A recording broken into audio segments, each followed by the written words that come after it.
go ahead. I don't know if there's any left. Yeah.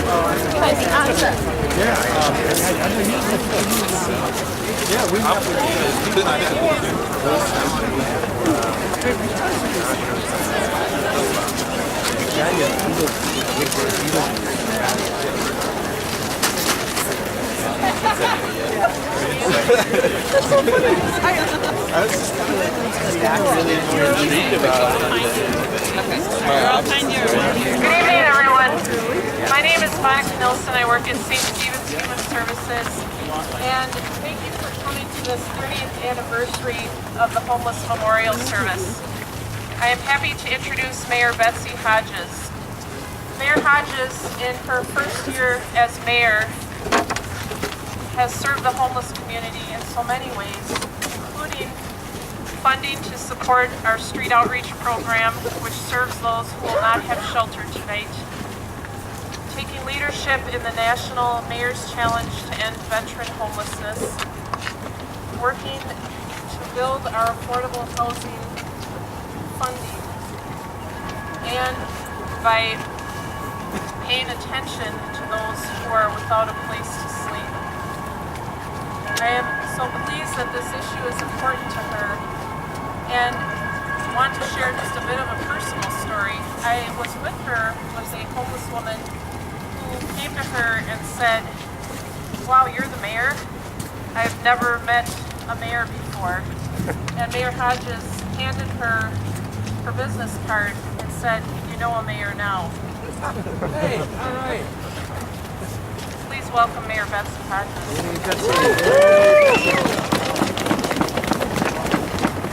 I wish can people hear me? Kind of. I wish that there weren't a reason for us to be here tonight. I wish that there weren't a reason for us to experience a taste of standing outside in the cold together, to experience what it is. But there is a reason for us to come together tonight. There are 158 reasons for us to come together tonight. The people around the state of Minnesota who are experiencing homelessness, who have died this year, is the largest number, I am told, that we've had. So this year, more than ever, it's important that we are out here to memorialize people who may not have been memorialized any other way.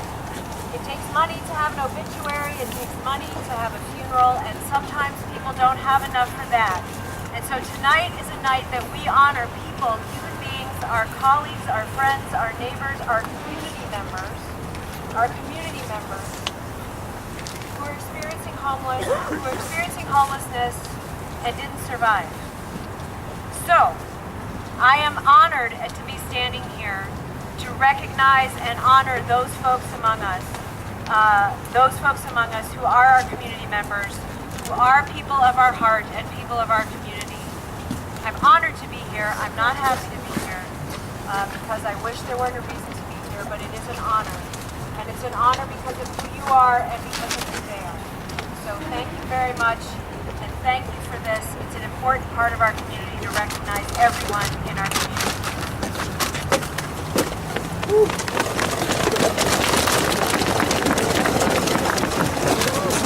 Thank you, Mayor Hodges, for your important work and for recognizing this evening in particular the gravity of housing instability in our community. I would like next to introduce our very own here, Liz Coapola, the Executive Director of Minnesota Coalition for the Homeless, who has a really timeless role in this event in giving us our instructions as we proceed with our silent visual march. Thank you.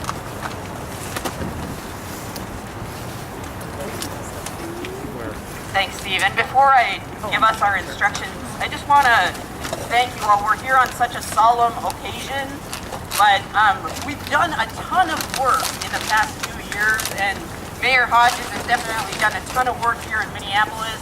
At the legislature, you advocates together have worked to increase funding by $170 billion over the past 3 years. Very impressive. And as we talk, buildings are being built all across the state. Next year, more people will have housing because of your work. But our work obviously isn't done. And that's why we're going back as Homes for All next session to ask for $39 million for housing and services. Encourage you, we'll do it again together. That's the way we get things done. Save the date, March 12th is Homeless Day on the Hill. We'll be there together.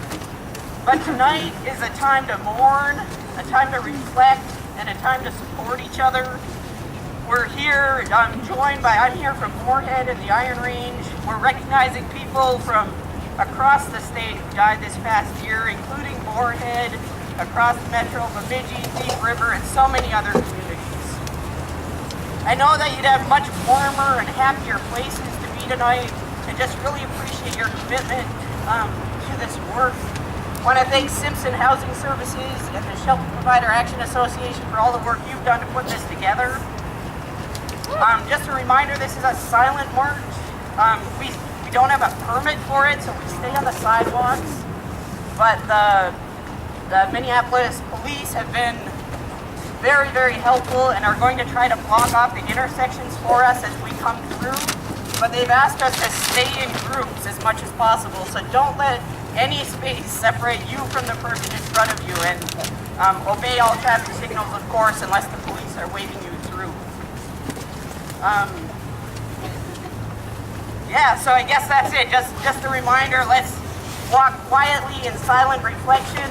We'll follow Luna this way, and then we'll get up to Simpson and have our memorial service up there. Thank you so much. Thanks for Councilman John Quincy for being here as well, and so many others. Thank you.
I just love people, you know.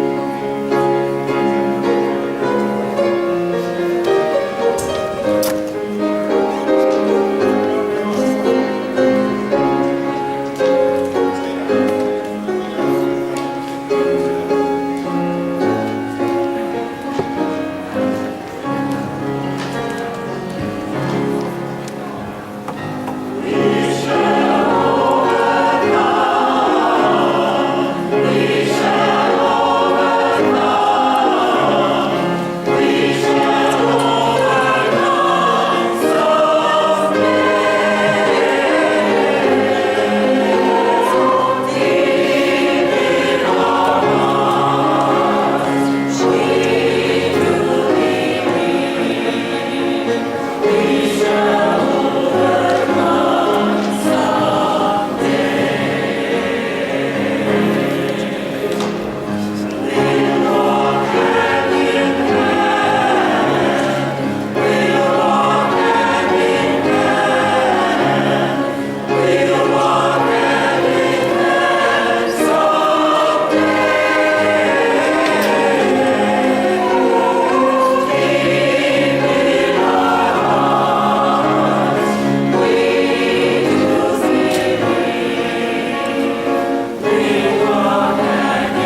The next song, Street Song Minnesota would like to sing is Hine Ma Tov. It's a Hanukkah song, and it means how good and pleasant it is that we all live together as one.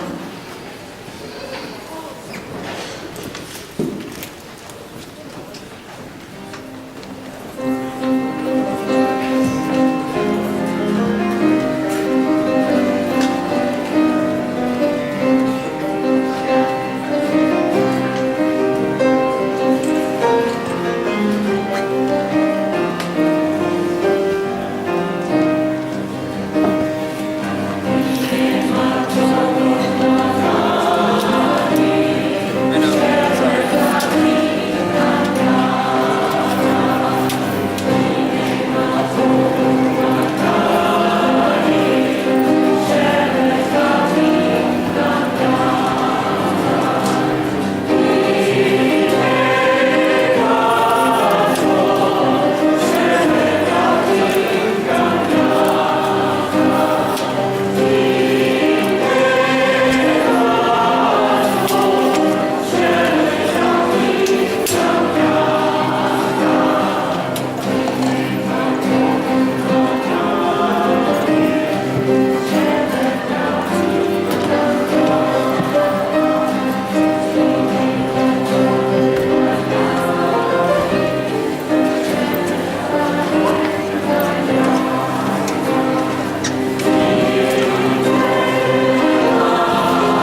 say it again about photography. I just want to give everybody a heads up. So, but Sounds good. okay, thank you.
Thank you, everyone. We are Street Song Minnesota. We have a couple more pieces to sing for you. I'd like to just, I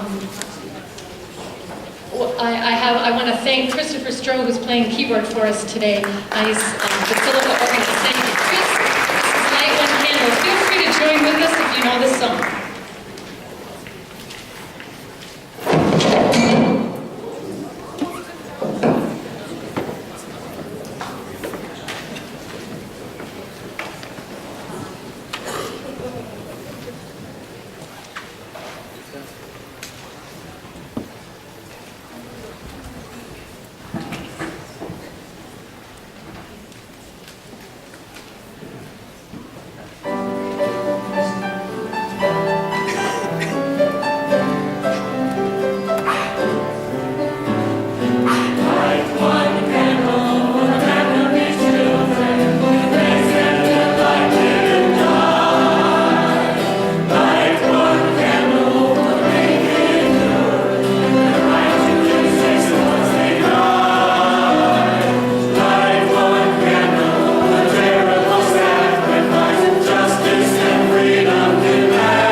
Hello.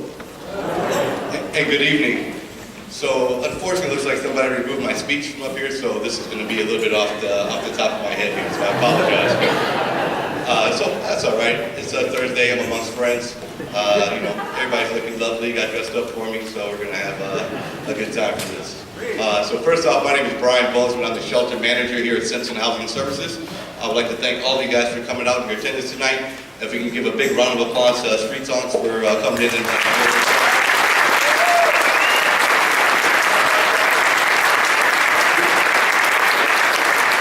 you would like more information on their group, you can go to our website and check them out.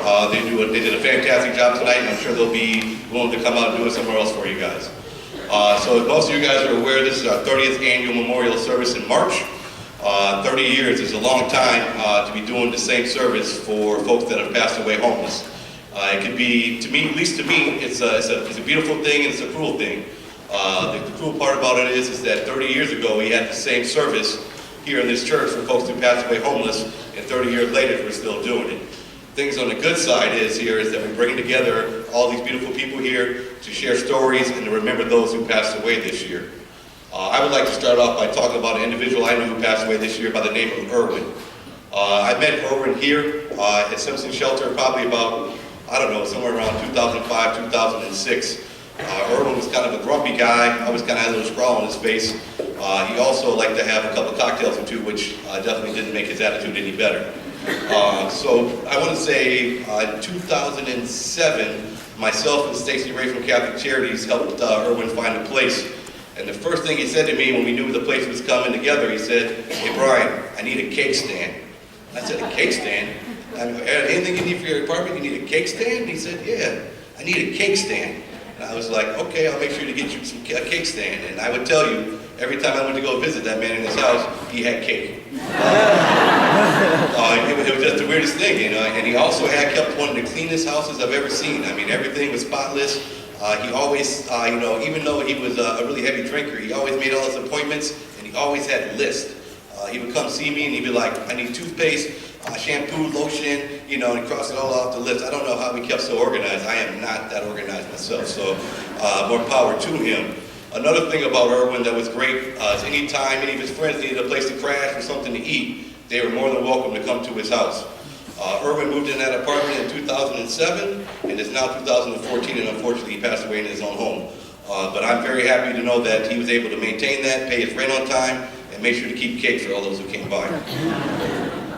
So as I don't know what the rest of my speech is, I'm going to go ahead and end it here, but one tradition that I did start last year that I'd like to continue is that we do a very long, hard process trying to collect the names of those who passed away, and I am without doubt believing that we did forget some folks.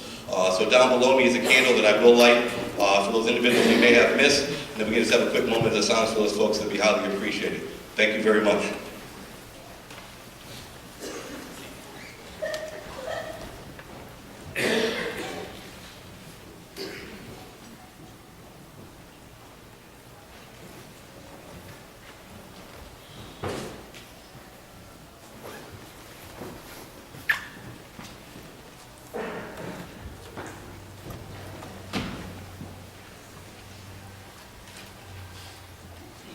Good evening. I'd like to welcome you on behalf of Simpson United Methodist Church to our space. Welcome to our home. Join with me in the reading that's printed on the back of the program. In the rising of the sun and in its going down. In the blowing of the wind and in the chill of the winter. In the opening of buds and in the rebirth of spring. In the blueness of the sky and in the warmth of summer. In the rustling of leaves and in the beauty of autumn. In the beginning of the year and when it ends. When we are weary and in need of strength. When we are lost and sick at heart. When we have joys we yearn to share. So long as we live, they too shall live, for they are now a part of us as we live.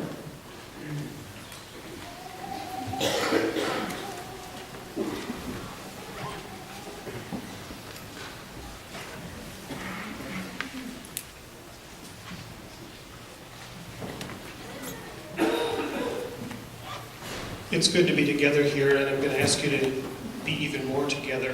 We need you to move closer together and open up room on the ends. We're a very full house this evening, and we have people standing in the back looking for places. So if you could be so kind as to move even closer together. Thank you, and feel free to come down and find spaces while I'm talking, while anything else is going on this evening. You're all welcome here. Thank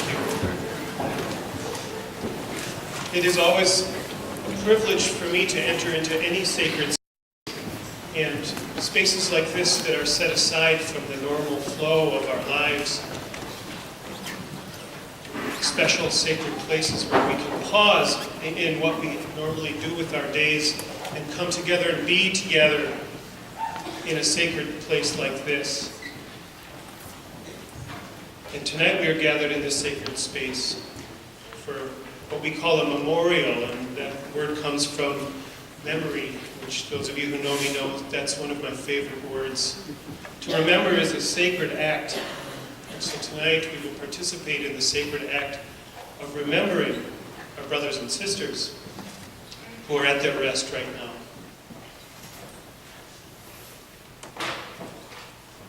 Death is our destiny.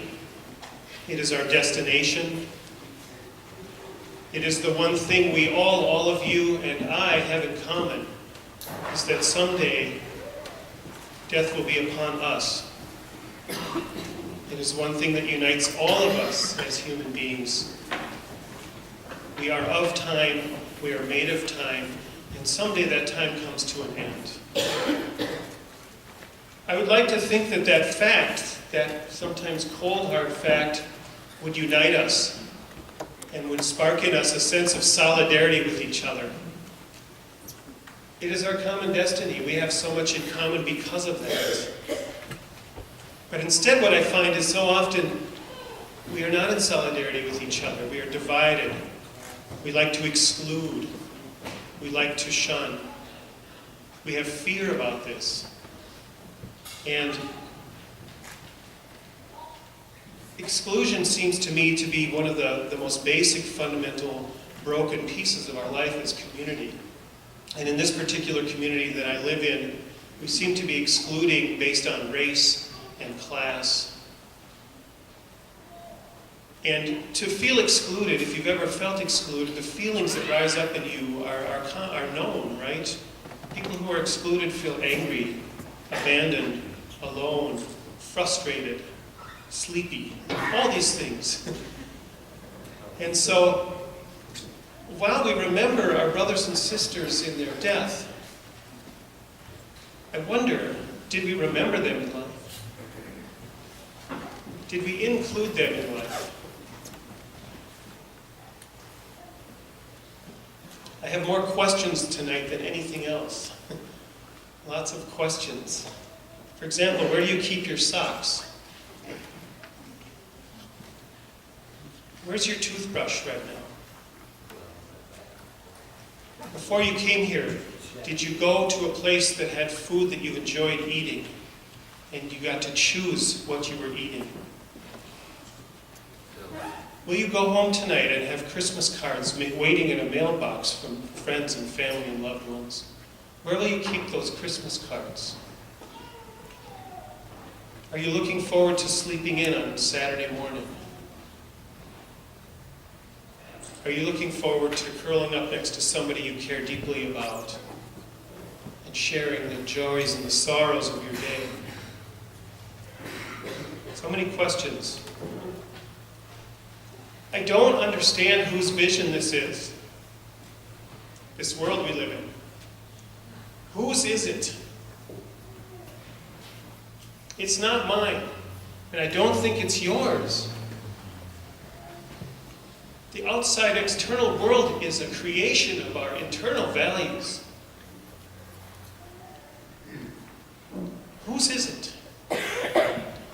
This reality, this current reality, with smog-choked freeways and dying rivers and oceans and forests and people excluded and people living under bridges, and this utter disdain for each other we have. and this anger and hostility towards each other we have. I don't know how we ended up in this place. I know this is not your vision. We have these competing visions. If you are like me, and I think you are, you long for that different place. You have nostalgia for a place that does not exist yet, and yet that we try to move towards in our work.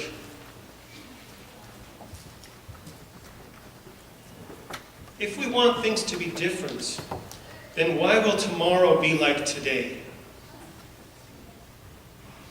And if we don't want tomorrow to be like today, then what will we do tomorrow when we wake up to make tomorrow a different tomorrow? We are the stories we believe about ourselves. And I think it's time to start listening to other voices that we don't normally listen to, because we need a new story. We need a new story to carry us forward, to get to that other place. And we need to start listening to the stories of the people we're here to remember, and the people who are being excluded from the main story of this community. Their stories are the future of our community.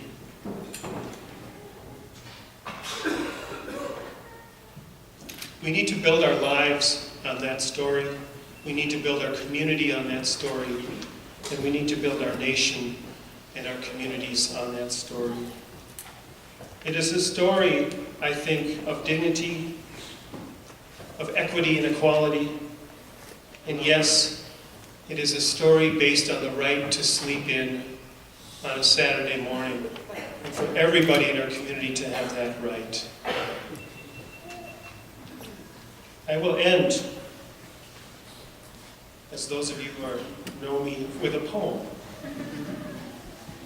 This is a poem by Ernesto Cardenal from Nicaragua. My friend Michel is an army officer in Somoto up near the Honduran border, and he told me he had found some contraband parrots waiting to be smuggled into the United States to learn to speak English there. There were 186 parrots, with 47 already dead in their cages. He drove them back where they'd been taken from, and as the truck approached a place known as the Plains near the mountains, which were these parrots' home, the parrots got excited, started beating their wings and shoving against their cage sides. When the cages were let open, they all shot out like an arrow shower, straight for the mountains. The revolution did the same for us, I think. It freed us from the cages where they trapped us to talk English. It gave us back the country from which we were uprooted. Their green mountains restored to the parrots by parrot green comrades. But there were 47 that died. These brothers and sisters were a gift to us. You are a gift to me, and you are a gift to each other. We may have squandered these gifts. Let us not squander the chance tomorrow to be gifts to each other, to all our brothers and sisters, to each one of us. There is no faraway place anymore. We are all in this together. We have to move forward and find that story and fight for it. The future of everything depends upon you and me and what we do tomorrow. Let us move forward. Let us remember and honor the dignity that was in all of our brothers and sisters who we're remembering tonight, and that is in each of us, and that nobody can ever take away from us. Thank you.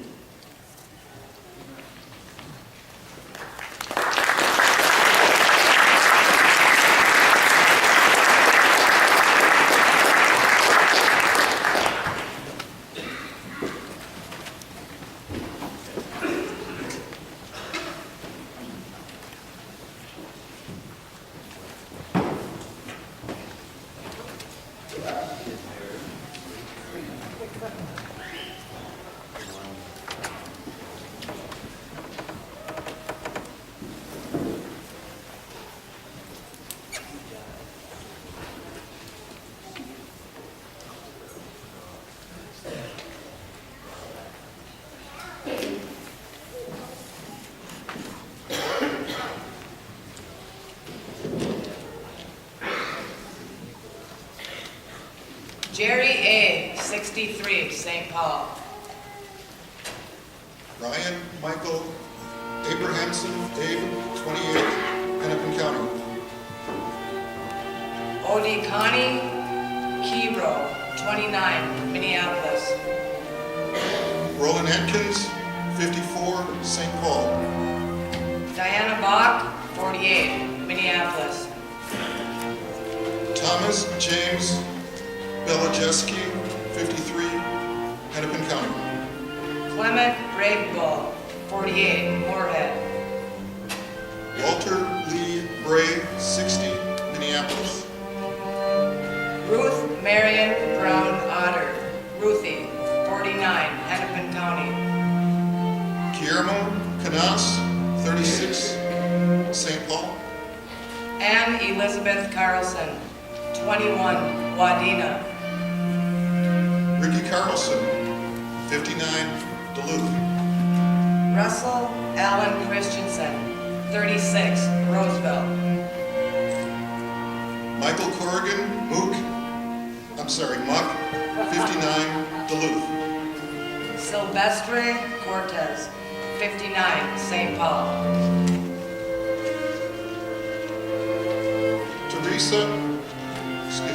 Teresa Ann Costello, 54, St. Paul. Gerald Wayne Davis, 58, Minneapolis. Craig Evans, Minneapolis. Candy Defoe, 33, Cloquet. Will Defoe, 37, Duluth. Timothy Dement, 48, St. Paul. John Alexander DeRoche, 62, Minneapolis. John Dubois, St. Paul. Anna Eagle, 36, Motley. Austin Conrad Eggert, 25, Hennepin County. Patrick Brian Filson, 37, Hennepin County. Angela Nadine Foster, 35, Hennepin County. Mark Andrew Freitag, 45, Duluth. Thomas Bruce Fulen, 71, Hennepin County. Miguel Louis Gauna, 24, St. Paul. Nanette Marie Hoggy, 46, Minneapolis. James D. Hall, 62, Hennepin County. Jamie Lee Harmer, 32, Thief River Falls. Jonathan Paul Hartman, 49, Hennepin County. Janice Leah Edward, 65, Minneapolis. Teresa Jean Jackson, 28, Minneapolis. Byron Johnson, Minneapolis. Michael Ray Johnson, 53, Hennepin County. Brett Douglas Johnson, 57, Hennepin County. Andy Kenyon, 41, Virginia. Michael Leroy Kinzel, 64, Hennepin County. Randy Lee LaFontaine, 48, Fargo Moorhead. Tina Marie Liebfried, 43, Minneapolis. Reba Ray Little Wolf, 56, Bemidji. Rod Long, 55, Duluth. Salad Farah Muhammad, 51, Hennepin County. Unidentified man, Rosemont. James Marceau, 39, Duluth. Kathy McConaughey, St. Paul. Richard Wayne Miller, 65, Hennepin County. Ismael Miranda Barajas, 46, Minneapolis. Graham Scott Mitchell, 24, Minneapolis. Mohammed, 36, Minneapolis. Jaime Morocho, St. Paul. Don Mortimer, 20, Minneapolis. Scott Dale Norton, 56, Hennepin County. J. Eric Peterson, 46, St. Cloud. Dawn Marie Pfister, 34, Elkhorn, Wisconsin. Nathan Ryan Paso, 32, Minneapolis. Teresa Ann Reed, 46, Hennepin County. Marshall Reeves, 52, Minneapolis. Chuck Roberts, 58, Minneapolis. Owen Robinson, 51, Duluth. Al Running, 51, Minneapolis. Joseph M. Saros, 43, St. Paul. Roger Schofield, 70, Minneapolis. Matthew Vincent Service, 37, St. Paul. Tommy Sheets, 45, Minneapolis. William Sinner, 61, St. Paul. Zachariah Robert Skifton, 35, Hennepin County. Pamela Scott, 52, Duluth. J. Peter Small, 32, Hennepin County. Michael Lawrence Strohmeyer, 51, Minneapolis. Kimberly Struce, 40, Maplewood. Daniel Thomas Sewell, 21, Wadena. Demetra Tate, 28, White Bear Lake. Lucine Marissa Taylor, 36, St. Paul. Benny Taylor, 54, Duluth. Victoria Ann Thacker Buchanan, 54, Maplewood. Deanne Michelle Thomas, 51, Hennepin County. Domingo Torres, St. Paul. Victor Wagner, 52, St. Paul. Tina Tiambu Denise Washington, 36, Hennepin County. Charles Watson, Chuckles, Minneapolis. Billy Don Weaver, 45, Minneapolis. Lucas John Westby, 30, Minneapolis. Jamie R. Wiley, 31, Foley. Andrew Williams, 45, Minneapolis. David Wren, 36, Duluth. Man, Duluth. Child, Duluth. James Beckman, 53, Minneapolis. David Beslin, 55, Duluth. Vicky Braggs, 65, Duluth. Bruce Comic, 61, Minneapolis. Samuel Combs, 63, Minneapolis. Sean Daly, 50, Duluth. Manuel Dinza, St. Paul. Dana Joseph Frohlig, 29, Minneapolis. Jennifer G., Minneapolis. Tawanda Harris, 46, St. Paul. Ron Hilliard, Minneapolis. Ken Heft, 66, Minneapolis. Randall Holloway, 40, Minneapolis. Tammy Houle, 46, Minneapolis. Robert Leonard Jackson, 76, Minneapolis. George Jackson, Minneapolis. Ronnie Jackson, 46, Golden Valley. Richard John, 54, Minneapolis. Terry Knowles, Minneapolis. Scott Litwin, 38, Duluth. Glenn D. McDermott, 62, Minneapolis. Shonda Renee Mertz, 48, Minneapolis. Tracy Meyer, St. Paul. William Mitchell, 57, Wadena. Scott Mitchell, 48, Duluth. Sid Mitchell, St. Paul.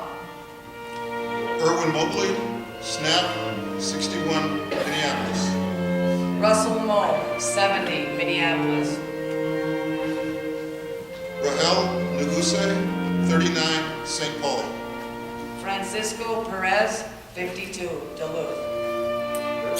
Andrew Pittman, 47, Duluth. Deborah Ramier, 61, Duluth. Andrew Lewis Ryman, 31, St. Paul. Lavelle DeMarcus Ricard, 42, Minneapolis. Donna Robinson, 58, Duluth. Max Rodriguez, 49, St. Paul. Patricia Russell, 52, Minneapolis. Sandra Sayers, 29, Minneapolis. Karen Schroeder, 51, New Ulm. Gary Shenick, Beetlejuice, 58, Minneapolis. Debbie Smith, BG, 53, Bloomington. Charlene Smith, Minneapolis. Jose Solis, 53, Duluth. Dennis Stodala, Minneapolis. Jeannie Surface, 38, Minneapolis. Joseph Terry, 62, Minneapolis. Robert Vance, 54, Minneapolis. Juan Veloz Laborta, American Speed, 43, Minneapolis. Joe Walker, 57, Minneapolis. Melvin Washington, Bobo, 57, Minneapolis. Sabrina White, 39, Minneapolis. Shirley Whitemo, 55, Minneapolis. Matthew Williams, 58, Minneapolis. Charles Williams, Minneapolis. Marvin Williams, 62, Duluth. Garner Wilson, 73, Minneapolis. Infant girl, 4 months, Minneapolis. Chuck Beatty, 76, Minneapolis. DJ Bissonette, 59, Hopkins. Jim Bogie, 59, Duluth.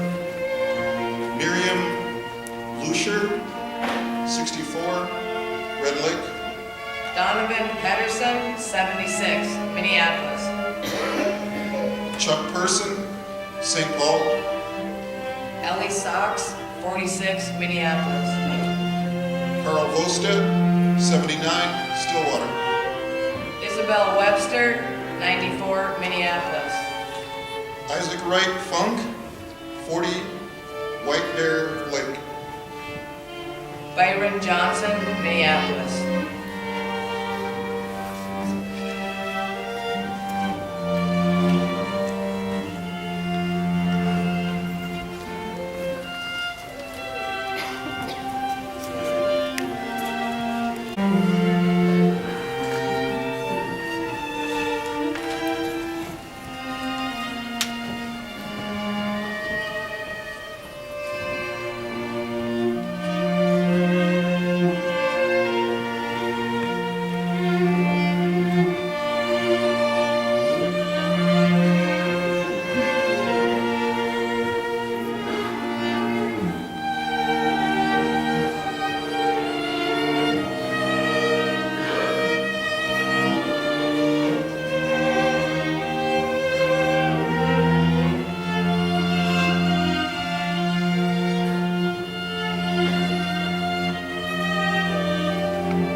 Every year as part of the memorial, we welcome people to come forward and share their memories of people who remember this year. So if you knew someone who passed away, is on the list this year. Please feel free to come to the front and share a story. I just would ask you to keep it as brief as possible because there are a lot of people here tonight, and also to refrain from religious or political commentary. So I'll start by remembering a couple of people this year. I want to first say that Donald Bissonette's name should have been on the memorial list last year.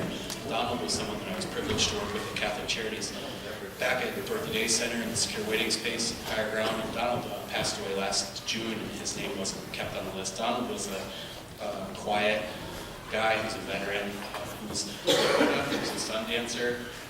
He was a deeply spiritual guy, and he was absolutely unflappable. I think if a purple hippopotamus had walked into the shelter and asked for a bed, that Donald would have said, okay. You could not perturb that guy. There was nothing that could get him riled up. And then also I want to say Chuck Person is listed as an advocate. Chuck was homeless. Chuck was formerly homeless, and Chuck most of all was an advocate, and he was a great one. He had a huge heart. And he passed away this last Saturday, so service was just yesterday. Chuck worked as an outreach worker. He was a big guy, and he liked bigger cars. He always drove a huge Caprice, and he was like, what if I had to move somebody? So I always mocked him for his huge car. Never get that thing in a parking spot. What I want to say about two people that I knew and got to work with who were homeless, and I think that their deaths really speak to the fact that we don't have a place for everybody just yet in our system. We haven't figured out how to take care of everybody. One person that passed away this year was John DeRoches, and John was profoundly mentally ill gentleman who was allowed to decompensate and die when there was better for John. And we don't have a place, we haven't figured out what to do with people who don't think that they're sick, and John didn't think that he was sick, and he was, and it cost him his life. He died on the street. And the other one that I want to remember is Chuck Roberts, Chucky. Chuck was, he had mental health issues and chemical health issues and physical health issues, and through it all, he had the most buoyant spirit, and he was always so happy to see me, and he always wanted to run up and give me a hug when he saw me, and I didn't always want to get a hug from Chuck, because sometimes he was not in great shape, and but he always wanted to give me a hug, and I will always appreciate about Chuck, is that he was just always full of joy, and we tried to get him into housing, and he just never could stick any one particular place. So anyway, those two will definitely be missed, John DeRoches and Chuck Roberts.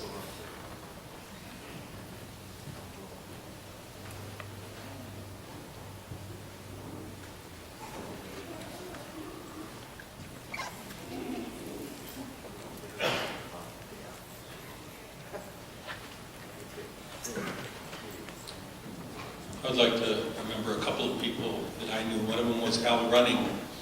Al Running, sometimes when I knew him, he was homeless. Sometimes he was housed, but Al was always quick to smile, no matter what kind of a situation he was in. He was always a friend, anybody who wanted to be friends. He always was quick to give you a hug, an arm around the shoulder. And my name is Kelby, and Al always called me Kel. I don't know why he called me Kel, but he's the only one who's ever done that, so that was my nickname for Al. Another person I would like to mention is also Chuck Person. First time I met Chuck, he was on the streets, and actually he was camping out at the place that eventually became Anishinaabe Wakai Supportive Housing Program. And once we got that building built, Chuck was one of the first people that we hired there as a front desk person, and he did a wonderful job. Chuck had a very soft heart. He could very easily tear up when it came to talking about the people who were still on the streets and the struggles that we have. And so I remember Chuck for his dignity and his compassion.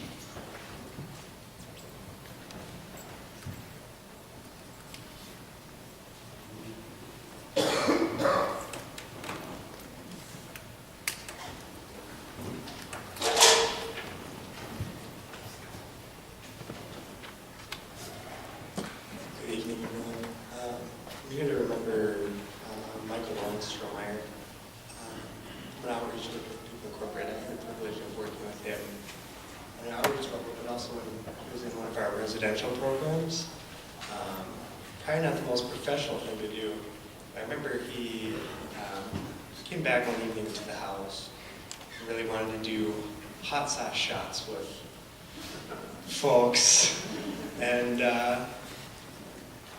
I did a hot sauce shop with him.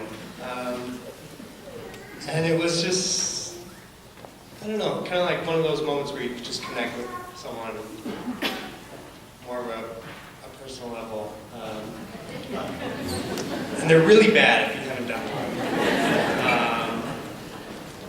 But I just remember that, and it kind of helps me through this moment he passed this summer.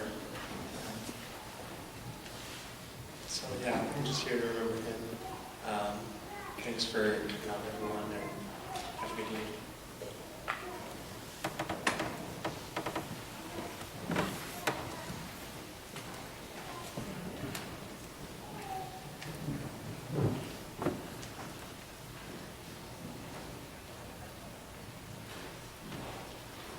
Hi, my name is Terry. I'm from Breaking Free. I wanted to acknowledge Perlene Walton from Wisconsin, Deb Bailey from St. Paul, and Nene from Franklin and Chicago. Nene may have been on this list already, but I only know her street name because when I was homeless for a number of years, we shared some jail cells together, and we shared some honeycombs, abandoned homes, things like that. And we really had a strong bond. As a lot of you know, you have to have that when you're out here. And I also wanted to say, let's remember all those women and girls and boys and men that lost their life this year due to violence, sexual violence, and commercial exploitation. Thank you.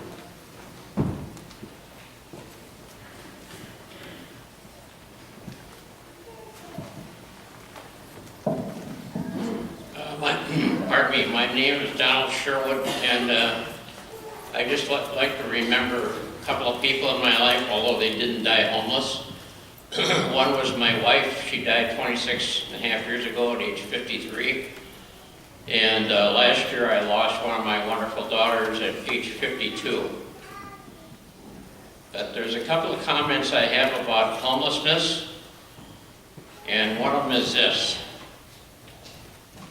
If we can spend $1 billion on a new stadium for the Vikings, then I think we can get rid of homelessness. Here, here.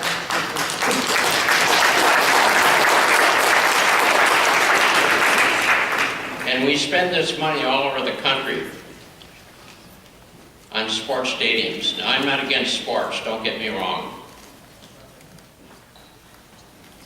Pardon me.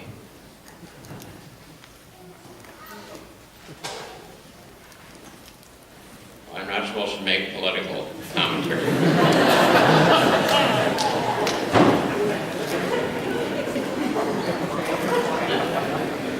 I don't know any homeless people personally, but I do visit, I go to a prison every month and visit people.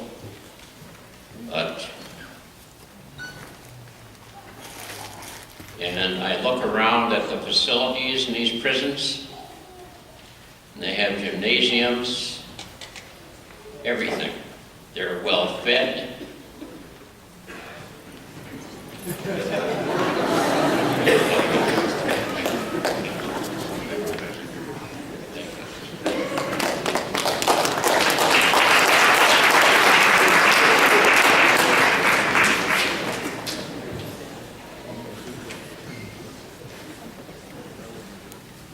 There's many names that I know this year, as usual. I'll just talk about three. One is Macario Rodriguez, who was one of the first guests I knew when I worked at Dorothy Day Shelter a very long time ago.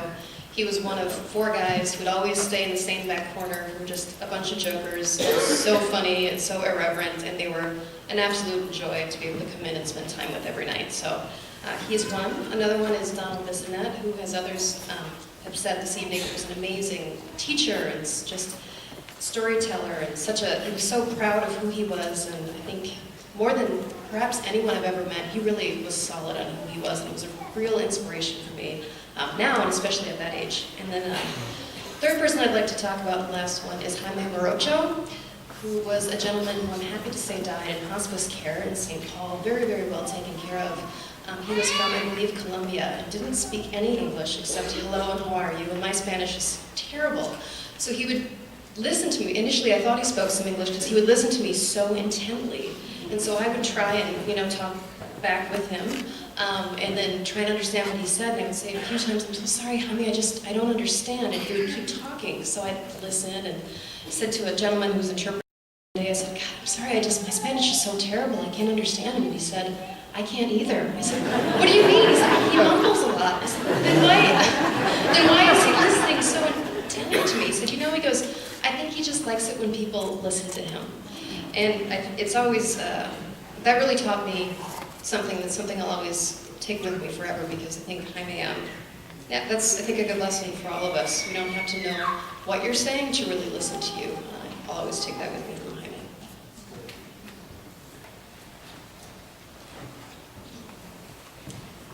At Peace House Community on Portland Avenue, we remember all of the people who have been a part of our community and who have died with the service usually, and we have their pictures on a memorial board. And we've had 6 people from our community that died this year. But I want to especially talk about Shirley Whitebull, who was the great-great-great-granddaughter of Sitting Bull. And she was very proud of that, and she educated us very much in the Lakota customs, and we were very, very happy to have her with us and to be a part of her dying process. She died from cancer. And then just last week, we heard that Sabrina White, who was a person who was joyful always, and she was homeless and deeply in trouble and had various terrible things going on in her life, but she always had a smile and she was joyful and always wanted a hug. And we heard last week that she had been murdered in South Dakota. And as many people as we hear of who are murdered, this was particularly hard to bear because of the joyfulness of this person. And I just want to say one quick word about an advocate that we had, Donovan Pedersen, who came to us after his wife died. And we have many volunteers who are widows or widowers who have found their peace and solace being with the homeless. And so if any of you need solace from the losses in your life, come see us at Peace House.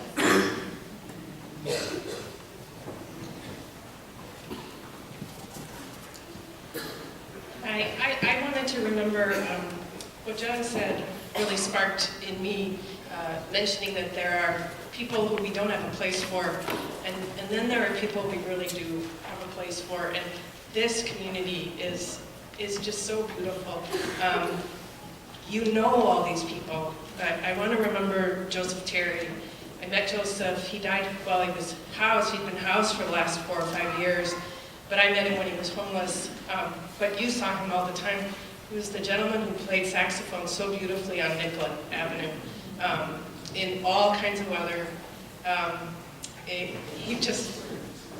Joseph Terry, yeah, he had the most beautiful, piercing, kind of green hazel eyes. He had locks, he had a big afro, and he always wore a Jamaican style hat. He had just a beautiful, beautiful talent with the saxophone. And he played, he loved it. He absolutely loved it, playing for you. So we all remember him.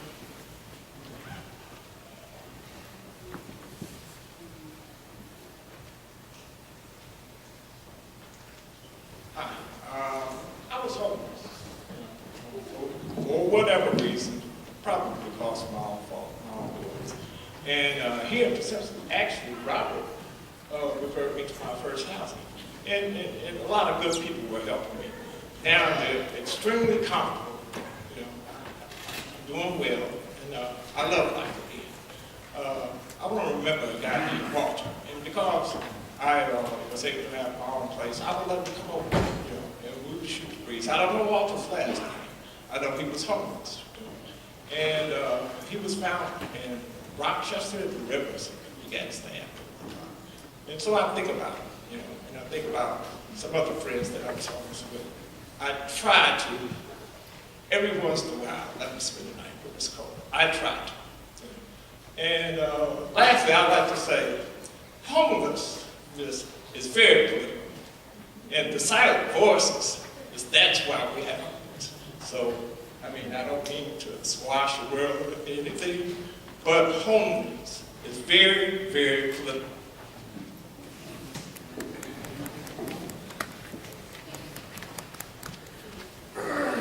Hi, I'm Essie from People Incorporated, and I wanted to give you an anecdote or two about a few clients I worked with for several years who did die this year. But then I heard a name on the list, another client whom I didn't know died, and I felt so devastated. I just don't think I can do those anecdotes now. But I just want to say that I believe the dead remain with us and connected with us forever, as long as we carry them in our remembrance. And as Mikkel said, remembrance is a sacred act. And so I'm very grateful for this ritual, this service tonight. I heard the names of, I think, 5 clients with whom I had worked and cared about. And then I heard the name of the father of my children. And I just want to say we remember them and we honor them.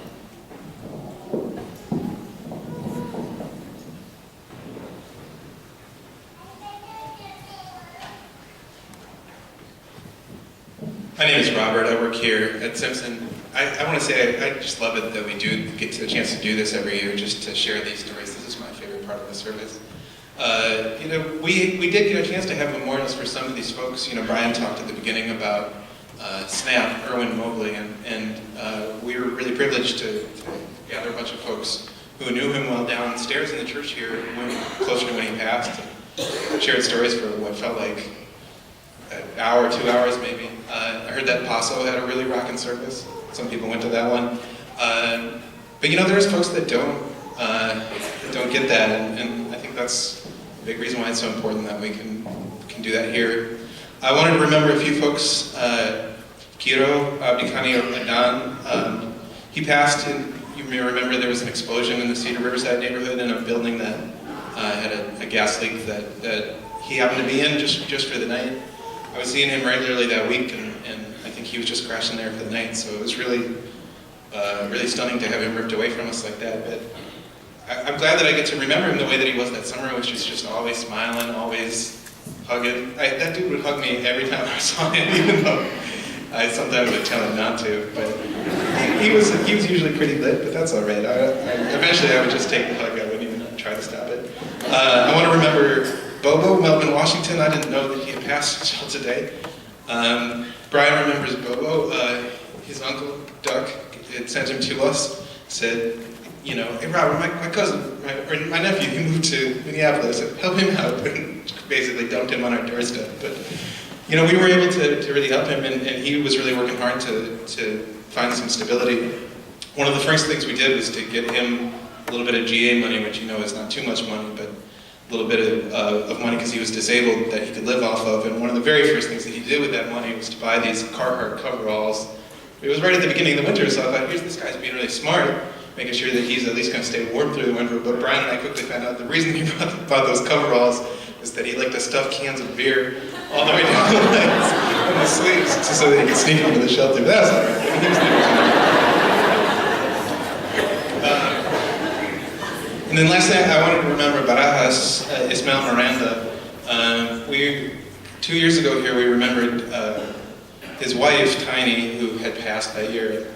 I'm really saddened to see, Barajas' name on the list this year, and also Tiny's mom, Debbie Smith, is on the list this year. But, Ismael was such a regular guy around here. I was so used to seeing him, and he passed because he was deported to Guatemala, where he was afraid to be, and ultimately was stabbed there and died there shortly after he was deported. So I'm really going to miss him.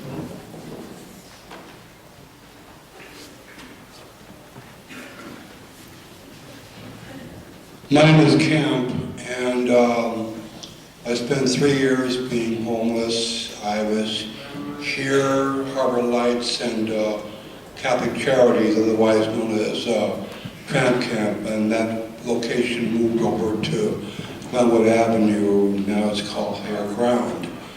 I have a couple of scriptures I want to read. I think the most important thing when you're going through something like this is focus. You have to maintain your focus. You know, if you like baseball, you keep your eyes on a particular ball. And I did for that 3 years.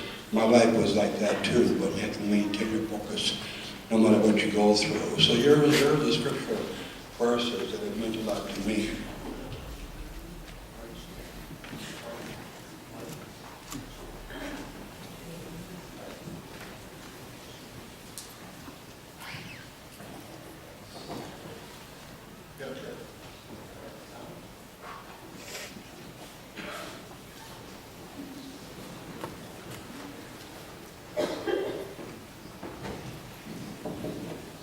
Camp, was there someone specifically that you wanted to note tonight?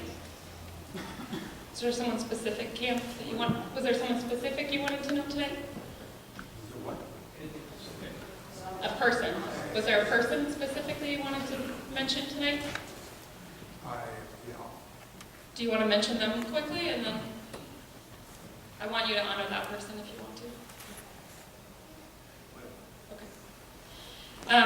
My name is Rachel. I work here at Simpson, and I also work at St. Stephen's Human Services. And Robert already touched on Ishmael Miranda, which is one of the guys I wanted to touch on. Ishmael had a really long, sort of harrowed life coming to us, but he was always really soft-spoken and had this really distinctive, raspy voice that I will miss, but I will leave his name since Robert mentioned him. The other person I wanted to mention was Gary Shinnick. He went by Beetlejuice by the people who knew him on the street and in his community, because he kind of had this like distinctive look too, where like his eyeballs were a little bit popping out, like kind of like Beetlejuice. And so the thing about Gary, I met Gary under the bridge along a highway overpass, and he like had this really untenable sort of situation where he was staying, and it was very unsafe, and he was outside, and his mental health had sort of deteriorated. But when he moved back into housing, he had housing and lost it, and he moved back into housing, and he had this beautiful apartment. He had all of this artwork that he had found, and so that was something that I also noted, was that he had all this artwork, and he was really important to him to sort of be hospitable when people came over. The other thing I wanted to mention about Gary is that Gary really with his chemical health at the end of his life, or at least during his homeless period before the end of his life. But he had been a treatment counselor. He had been really successful previously in treatment, and then had been a treatment counselor at the place where he had started his recovery process, and was a treatment counselor there for a number of years. So I think just a reflection on the fact that we knew Gary. Gary was luckily housed and died of complications of throat cancer in his own apartment that he had in Medicine Lake for about 3 years. But he was a lot of things, and I think it's really easy sometimes for us to forget when we know folks who are homeless and maybe they're not their best moments, that they also had really shining moments too, that they did amazing things. So just wanted to remember Gary. Thanks.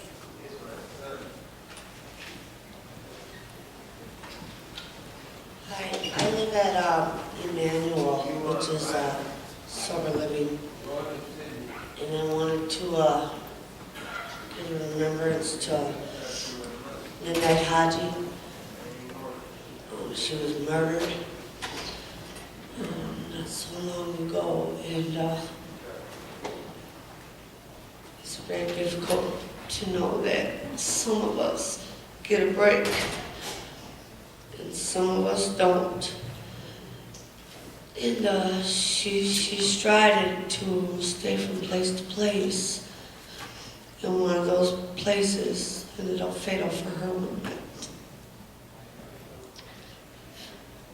She was very positive for someone that struggled with addiction, a terminal illness, and homelessness.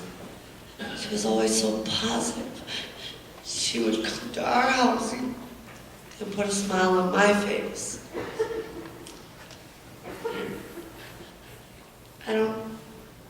I miss her, I'll never forget her. And I think this is a wonderful thing that this does, to say we love those that have sacrificed their lives and their shelter for us.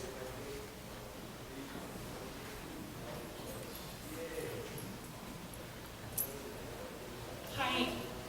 I just want to remember John Dubois. I met him a couple of months ago at Listening House. I was new staff and he was a fairly new guest. And John was just such a kind soul and a gentle soul. And I think it's always going to stick with me that he was new and I knew how to pronounce his last name. I was so excited. It's for the first time someone did not butcher his last name and actually called him John Dubois. And it's just someone I'm always going to remember with a smile.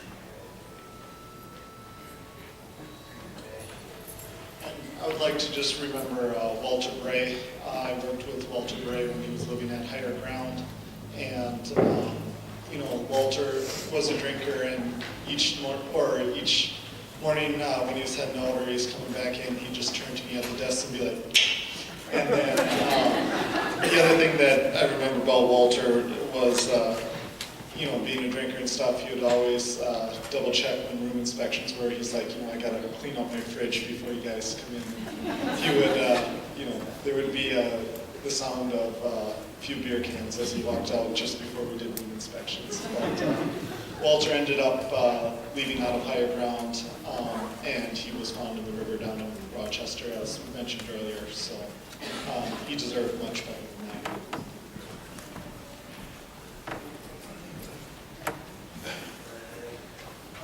Hi, my name is Caitlin. I just wanted to remember someone named Shonda Mertz. I worked with her when I was a housing case manager, and I helped her get into housing.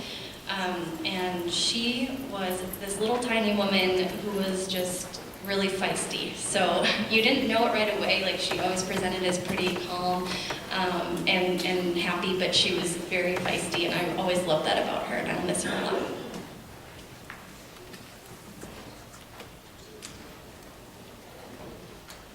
Okay, I just kind of sneaked my way in as the last one, but I wanted to reflect on someone who probably wasn't going to be remembered tonight because she doesn't have a name on here. The infant girl at 4 months old. I just want everyone to reflect for a moment on lost birthdays, lost hugs, lost lessons learned, and a lost life. Thank you.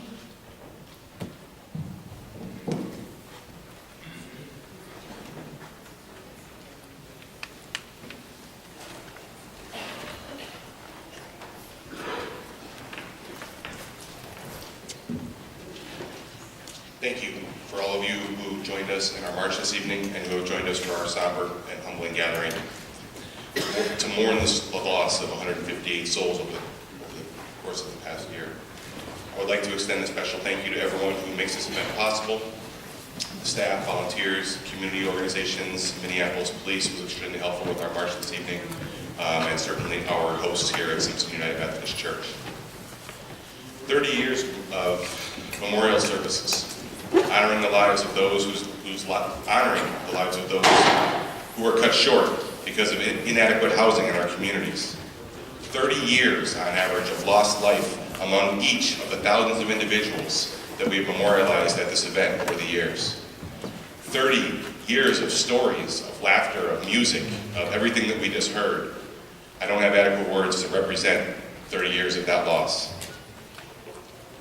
In closing, I will reaffirm our annual holiday wish, the hunger for a service one day when we can memorialize homelessness because we have achieved the ideal where everyone in Minnesota has fair and equal access to safe and affordable housing. As we conclude, I would ask that you please stand for our drum circle service. Please, no photos or recording.